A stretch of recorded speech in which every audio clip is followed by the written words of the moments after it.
Bonjour Pierre-Henri Gouillon. Bonjour. Merci d'avoir accepté l'invitation de Regard et de me recevoir ici chez vous. Cette semaine, c'est la fête de la science, enfin la semaine de la fête de la science. Alors une fois n'est pas coutume, nous avions envie de terminer notre semaine avec un scientifique. Et pas n'importe lequel. Après avoir commencé votre carrière en étudiant la sexualité du thym, il n'y a pas de ce métier, vous me direz, vous êtes aujourd'hui professeur de biologie au Muséum national d'histoire naturelle, spécialiste de l'évolution, de la génétique et de la biodiversité. Mais au-delà de vos travaux scientifiques, vous êtes aussi un militant qui vous intéressez aux questions d'éthique et de relations entre sciences et société, en dénonçant notamment les lobbies qui grèvent selon vous l'indépendance de la recherche. On va y revenir, mais tout d'abord la question traditionnelle de la midinale. Quel autre regard est-ce que vous proposez aujourd'hui ? Vous venez de le dire en fait, hein. J'ai commencé comme scientifique et je me suis intéressé à des questions de biologie, d'évolution et de génétique. Tout simplement, je me suis retrouvé avec le fait que la génétique déjà elle a posé des problèmes politiques très graves dans le passé. Elle a justifié, même favorisé, même créé l'eugénisme et la stérilisation de dizaines de milliers de personnes dans le monde pour cause de mauvais gènes. D'une part. D'autre part, d'ailleurs, elle a été totalement interdite en Union soviétique et tous les généticiens ont été tués. Donc, c'est une science qui s'est retrouvée en interaction très très forte avec la société. Et puis, m'occupant de biodiversité et de génétique, et je me suis retrouvé confronté à des problèmes, en particulier liés aux OGM et à la façon dont le système néolibéral des entreprises gérait ce truc-là, comme avec la façon dont l'État le gérait, et donc je me suis retrouvé nécessairement impliqué dans ces débats au début, sans choisir un camp très clair, puis finalement j'ai fini par en choisir un parce que j'ai eu l'impression que c'était la seule solution que j'avais. Alors on va attaquer directement dans le vif du sujet. En ce moment on est en pleine polémique européenne sur le glyphosate, c'est même presque un feuilleton. Alors on a d'un côté le Centre international sur le cancer qui est affilié à l'OMS qui nous dit que c'est cancérigène, et de l'autre côté l'Autorité européenne de la santé sur la santé et la sécurité des aliments et l'Agence européenne des produits chimiques qui nous assure le contraire. Alors la question c'est en tant que citoyen qui doit-on croire, mais surtout comment des études sur le même produit peuvent arriver à des conclusions aussi divergentes ? La recherche scientifique, c'est pas un truc si simple que ça. Pour trouver une réponse à une question, il faut faire des tests, et puis ces tests il faut les refaire, et puis on ne va pas toujours trouver les mêmes résultats, parce que les conditions peuvent être différentes, parce qu'on n'a peut-être pas toujours bien regardé les choses. Et donc le résultat, c'est qu'il y a moyen d'interpréter les choses de différentes manières, et que évidemment, différentes recherches peuvent donner des résultats différents. Ce n'est pas extraordinaire. Simplement, ce qui est embêtant, c'est que dans le cas présent, il y a un lobby extrêmement puissant, donc le lobby des producteurs de phytosanitaires, qui fait tout ce qu'il peut pour biaiser les résultats et biaiser leur présentation. Donc les Monsanto Papers qui sont sortis ces derniers temps ont montré à quel point Monsanto agissait sur le monde scientifique pour obtenir que des résultats qui étaient publiés soient discrédités avec la complicité de scientifiques qui savent ce qu'ils font et qui eux-mêmes en entraînent d'autres qui ne savent pas ce qu'ils font mais qui vont dans le même sens. Donc ça a été l'affaire Serralini, on pourra sûrement en reparler. Et puis on a vu encore récemment l'EFSA, donc l'agence européenne qui s'occupe des questions sanitaires, publier un rapport sur le glyphosate qui disait qu'il n'y avait pas de problème, et ce rapport étant issu de copier-coller direct de textes écrits par Monsanto, donc ça montre à quel point les instances officielles européennes ne sont pas crédibles. Ça ne veut pas dire nécessairement que ce qu'ils disent est totalement faux, ça veut juste dire qu'on ne peut pas les croire. C'est très embêtant. Parce qu'ils sont influencés. Ils sont plus qu'influencés. Mais alors voilà, non mais c'est ça. Comment ça se passe concrètement ? C'est-à-dire qu'au bout d'un moment, il y a un virement qui est fait sur le compte en banque d'un chercheur ou d'un membre d'une autorité, en l'occurrence européenne ? Je pense que ça prend des formes extrêmement diverses. Il doit sûrement y avoir de la corruption au sens strict tel que vous la décrivez. Je ne suis pas sûr que ça soit majoritaire. Pour une bonne raison, c'est que les scientifiques sont, pour beaucoup d'entre eux, convaincus que le progrès technique est bon et que tout ce qu'ils critiquent est mauvais. Et donc il y a plein de scientifiques qui sont a priori disposés à défendre tous les progrès techniques, quels qu'ils soient.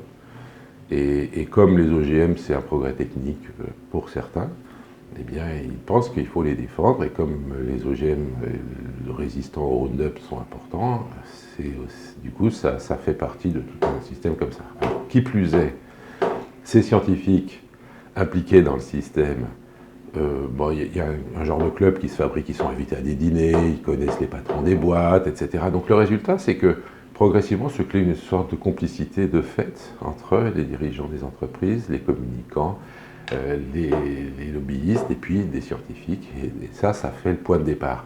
Une fois que ce groupe existe, les scientifiques vont avoir beau jeu de critiquer toute recherche qui ne plaît pas à Monsanto ou à d'autres, et du coup, en pointant des erreurs, d'amener d'autres scientifiques totalement innocents, mais eux aussi plutôt dans la démarche du progrès technique, à emboîter le pas et à créer un mouvement scientifique contre ce genre de choses.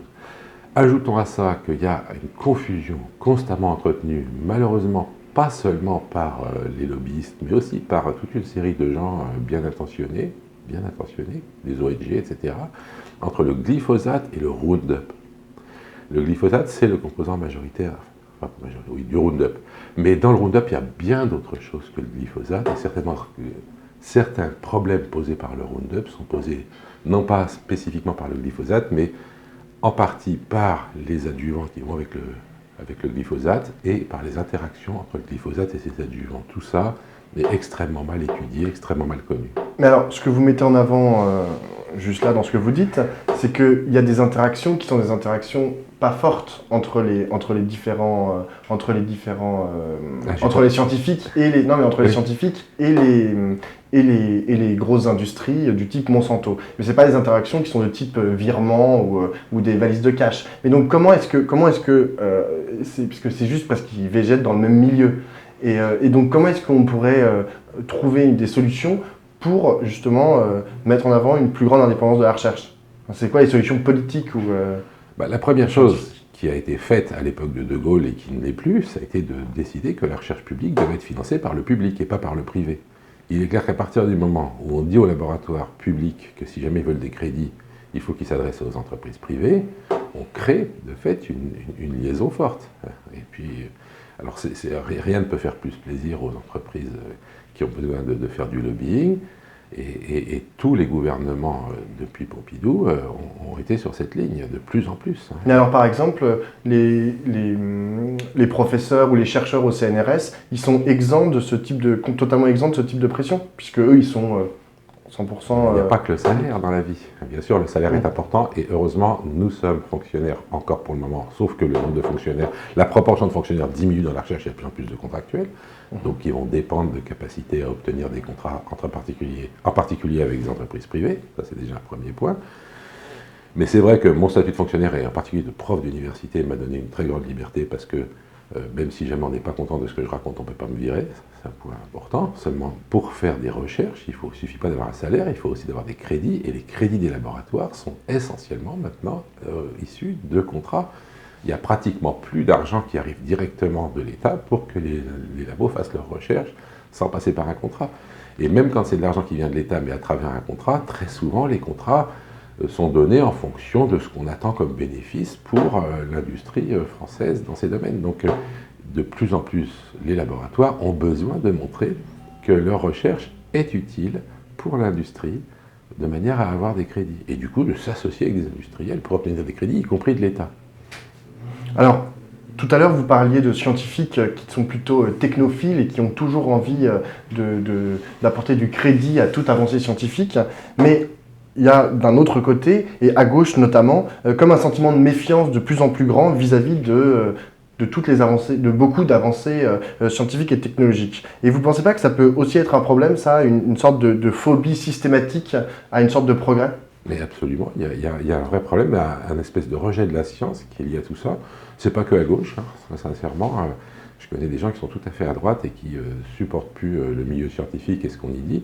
Et c'est vrai que dans les milieux écolos, là, il y a un très fort rejet de beaucoup d'aspects scientifiques. Et moi, je suis un peu horrifié parce que souvent, je suis avec des gens que j'aime bien dans ces genres de domaines-là, où on essaye de réfléchir à comment faire avancer l'agriculture paysanne, etc. Et je vois, par exemple, défendre des trucs comme la mémoire de l'eau, etc., qui sont des choses qui ont été scientifiquement invalidées et qui continuent à marcher dans ces milieux avec un rejet total du fait que les scientifiques ont pu montrer que ça ne marchait pas. Donc effectivement, il y a un vrai problème de rejet de la science, et je pense que ce rejet de la science, il est largement explicable par les excès de ces scientifiques technophiles.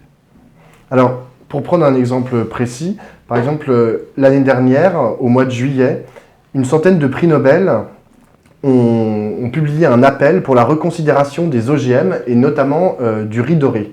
Est-ce que vous pensez que c'est de la technophilie abusive ou est-ce que vous pensez que, encore une fois, derrière ça se cache Monsanto, par exemple? Non, le riz doré est un exemple extraordinaire parce que certains l'ont présenté comme une sorte de cheval de Troie des OGM, l'idée étant de montrer que les OGM pouvaient vraiment être que bons pour tout le monde, puisqu'il s'agit d'une situation dans laquelle des enfants qui mangent du riz et mangent que du riz, on manque de vitamine A et donc deviennent aveugles, voire meurent. Et donc des chercheurs certainement très bien intentionnés ont décidé de fabriquer un riz qui produirait de la vitamine A de manière à ce que ces enfants ne soient plus malades. Évidemment, c'est des chercheurs en biologie moléculaire, c'est-à-dire qui connaissent bien les problèmes de l'ADN, qui ne connaissent pas bien les problèmes agronomiques. Ils ne savent pas ce que c'est, en gros. Parce que la solution, elle est très très simple. C'est que dans l'agriculture traditionnelle, on mettait du riz, puis on mettait aussi des aubergines autour des champs. On mangeait le riz avec les aubergines, il y avait toutes les vitamines et tout allait bien. C'est l'agriculture industrielle qui a nettoyé les légumes, qui fait qu'il n'y a plus que du riz et que du coup les enfants sont malades. Donc la technophilie ne propose pas du tout ce genre de choses. La technophilie va proposer de faire du riz avec le gène de l'aubergine à l'intérieur. Bon, enfin, si ce n'est pas celui de l'aubergine, c'est pas grave, ça revient au même. Et le résultat, c'est que donc on fait un riz, il est un peu jaune parce que la vitamine A, c'est du carotène, donc la carotène, c'est des carottes, c'est orange, bon, et du coup on l'appelle riz doré. Il y a plein de brevets dans ce riz, et tous les propriétaires des brevets ont dit qu'ils les donnaient gratuitement pour ce riz. Ils le donnent pour ce riz, mais si jamais ce riz se croise avec le riz d'à côté, il ne sera sûrement plus donné, donc ça pose de toute façon un vrai problème à cause des brevets. Mais indépendamment de ça, le point important, c'est que ce riz, comme il produit beaucoup de vitamine A, il ne pousse pas. Il a un rendement absolument catastrophique, du coup les agriculteurs ne le cultivent pas. Bon, voilà. Donc c'est une mauvaise solution. Simplement, les scientifiques technophiles sont tellement convaincus que c'est une bonne solution qu'ils ne peuvent pas comprendre que ça ne marche pas. Alors ils ont trouvé un responsable et ils ont décidé que c'était Greenpeace. Alors, il parle de crime contre l'humanité. Voilà, il parle de crime contre l'humanité de Greenpeace, puisque ils prétendent qu'à cause de Greenpeace, les agriculteurs ne cultivent pas ce riz. C'est supposé, c'est rien connaître à tout ça. Premièrement, je l'ai dit, c'est rien connaître à l'agronomie. C'est imaginer que les agriculteurs du sud-est asiatique obéissent à Greenpeace, ça c'est quand même assez extraordinaire. C'est enfin ne pas savoir que ce riz ne produisant rien, et ben c'est pour ça que les agriculteurs le cultivent pas, et pas du tout parce que Greenpeace le leur a dit. Et donc, voilà, on voit toute une série d'incompétences extraordinaires. Il y a aujourd'hui 126 prix Nobel qui ont signé cette pétition, qui a d'ailleurs un titre absolument abracadabrant, puisqu'ils disent « pour une agriculture de précision ». Or, l'agriculture de précision, c'est quelque chose qui existe, c'est une agriculture extrêmement limitée en intrants, etc. Ça n'a rien à voir avec les OGM en question. Et donc, voilà, c'est une pétition signée par 126 prix Nobel, c'est-à-dire un tiers des prix Nobel vivants, qui montre à quel point des scientifiques de haut niveau sont capables de signer des imbécilités, simplement par foi dans le progrès. Je pense que si on veut comprendre toutes ces choses-là, il faut comprendre qu'on est dans un aspect religieux, avec des intégristes, et que beaucoup des hauts responsables de la science dans nos pays sont des intégristes de cette religion du progrès, que si vous attaquez le progrès, vous êtes un méchant et il faut vous démolir. C'est vrai que ça, c'est assez compliqué à appréhender pour le simple citoyen. Ah oui, surtout que les scientifiques, normalement, c'est des tenants de la rationalité, et donc le fait que la rationalité soit devenue une sorte de religion, et que du coup, ça empêche les gens de voir rationnellement vraiment ce dont ils sont en train de parler, c'est très contre-intuitif. Moi, j'ai mis longtemps à comprendre ce qui se passait. Je voyais des collègues que je respectais par ailleurs sur le plan intellectuel et qui faisaient ça. J'ai été un peu aidé par l'histoire, parce que dans l'histoire, on peut voir par exemple tous les grands scientifiques des années 1920 défendre l'eugénisme, dire qu'il fallait absolument stériliser les ratés. Et donc je me suis dit, bah oui, en effet, tous les scientifiques peuvent, au nom du progrès, partir sur des trucs absolument affreux, donc il faut se méfier et il faut savoir que ça peut arriver. Alors hier, nous recevions Frédéric Genevet, historien et membre du PCF, qui lance cette semaine un appel à la création d'une nouvelle force à gauche. Il avait une question pour vous, donc vous y avez un peu répondu tout au long de cette interview. C'est qu'est-ce qui a poussé un scientifique comme vous à s'engager dans un champ qui n'est pas le sien et à devenir finalement un militant, en l'occurrence contre les lobbies? En réalité, je ne suis pas vraiment un militant, je suis un scientifique qui s'intéresse aux questions de société. C'était le mot qu'il a utilisé. Je me sens pas vraiment militant, je me sens effectivement scientifique engagé dans le fait d'essayer de faire savoir à mes contemporains qu'il y a des choses qui se passent, que l'écologie c'est un truc important, que la biodiversité aussi, qu'actuellement on est en train de bousiller beaucoup de choses, et qu'au nom du progrès, au nom de la technique, le tout dans un cadre néolibéral délirant, eh bien on est en train de faire des choses terribles. Et peut-être que le moment où j'ai le mieux vu cet aspect religieux, cet aspect intégriste, ça a été au moment où Gilles-Éric Serralini a sorti un article sur le fait que du maïs résistant au Roundup, avec du Roundup d'ailleurs du coup mangé par des rats, provoquait des cancers.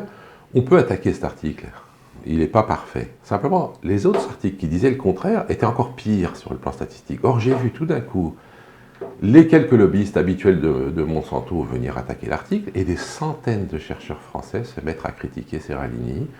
Maintenant qu'on a les Monsanto Papers, on sait à quel point Monsanto a joué dans ce système pour exciter les scientifiques contre l'article de Serralini. Moi, j'ai été horrifié par ce qui se passait à ce moment-là. On voyait un procès en inquisition d'un chercheur, tout ça parce qu'il avait dit un truc qui ne plaisait pas à l'establishment. Et donc au-delà de la qualité même de l'étude de Serralini.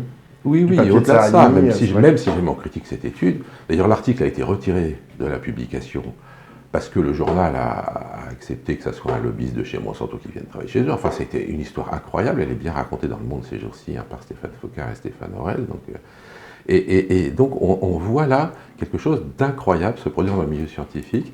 Moi, à ce moment-là, je me suis senti obligé de faire une pétition de scientifiques critiquant la façon dont Serralini était cloué au pilori.